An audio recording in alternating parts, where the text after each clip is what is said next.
Restaurant स्टाइलको पिरो अमिलो ट्वाक्क परेको चिल्ली पनिर यो सबैलाई मनपर्छ।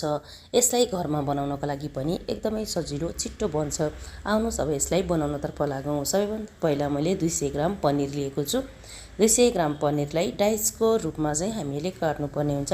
डाइस सेपमा काट्नको लागि मैले यसरी ठाडो र तेर्सो गरेर काटेको छु, जसले गर्दा हामीहरूको डाइस चाहिँ एकदमै राम्रोसँग बन्छ। यसलाई बिस्तारै काट्नुपर्ने हुन्छ ताकि हामीहरूको एकदम पर्फेक्ट डाइस आओस्।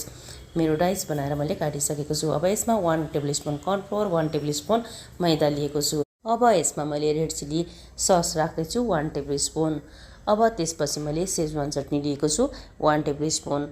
यो सेजवान चटनी सजिलैसँग मार्केटमा सबै चिज अभाइलेबल हुन्छ। अब यसमा चाहिँ मैले नुन चाहिँ स्वादअनुसार राख्दैछु। अब यसरी तीनै चिज राखिसकेपछि यसको एउटा घोल तयार गरौँ। थोरै थोरै पानी राखेर यसलाई फिट्दै जाउँ। पानी राख्दाखेरि थोरै थोरै गरेर हामीले राम्रोसँग यसलाई घोल्नुपर्ने हुन्छ, जसले गर्दा हामीहरूको एकदमै पर्फेक्ट कन्सिस्टेन्सीको ब्याटर बनाउन सकिन्छ। अब यसरी मैले थोरै थोरै राखेर एकदमै पर्फेक्ट कन्सिस्टेन्सीको ब्याटर चाहिँ तयार भइसकेको छ। यो ब्याटर चाहिँ हामीहरूलाई डिप फ्राई गर्नको लागि, जुन पनिरलाई डिप फ्राई गर्नको लागि बनाएको हो। अब यसलाई चाहिँ मैले पनिर त्यसमा राखेर यसलाई पनिरलाई डिप फ्राई गर्न जाँदैछु।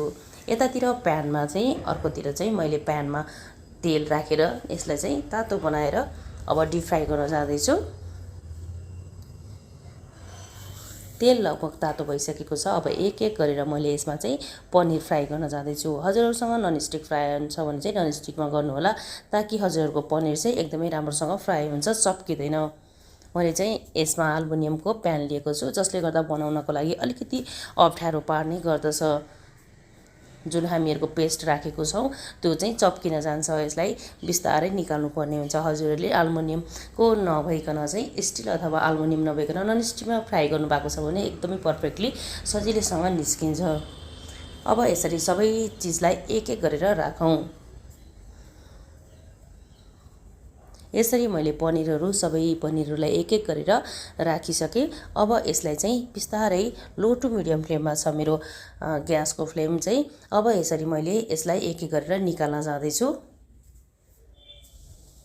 यसरी पनिरहरू सबैलाई एक एक गरेर निकालौँ।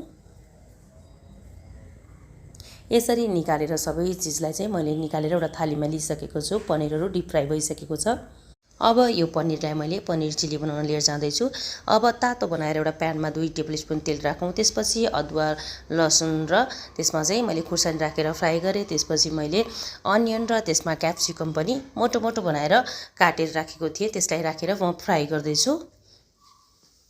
अब यसलाई थोरै लगभग 1 मिनट फ्राई गरिसकेपछि त्यसमा मैले सोया सस, अनि त्यसपछि रेड चिल्ली सस, त्यसपछि ग्रिन चिल्ली सस, त्यसपछि एक चम्चा केचप, अनि त्यसपछि चाहिँ भिनेगर, यी सबै चिजलाई चाहिँ एक टेबलस्पुन राखेर अब यसलाई चाहिँ मैले फ्राई गर्छु।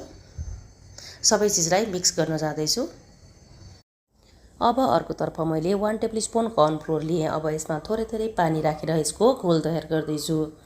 यसलाई राम्रोसँग फिटेर अब यसको चाहिँ घोल तयार गर्दैछु मैले। अब घोल तयार भइसकेको छ। यो घोललाई चाहिँ मैले अब त्यसमा नै मैले खनाएर अब यसलाई राम्रोसँग मिक्स गर्न जाँदैछु। अब त्यसमा मैले ब्ल्याक पेपर राखेँ। अब स्वादअनुसार नुन पनि राखेँ, थोरै रेड चिल्ली पनि राखेँ। अब त्यसलाई सबै चिजलाई चाहिँ मिक्स गर्न जाँदैछु।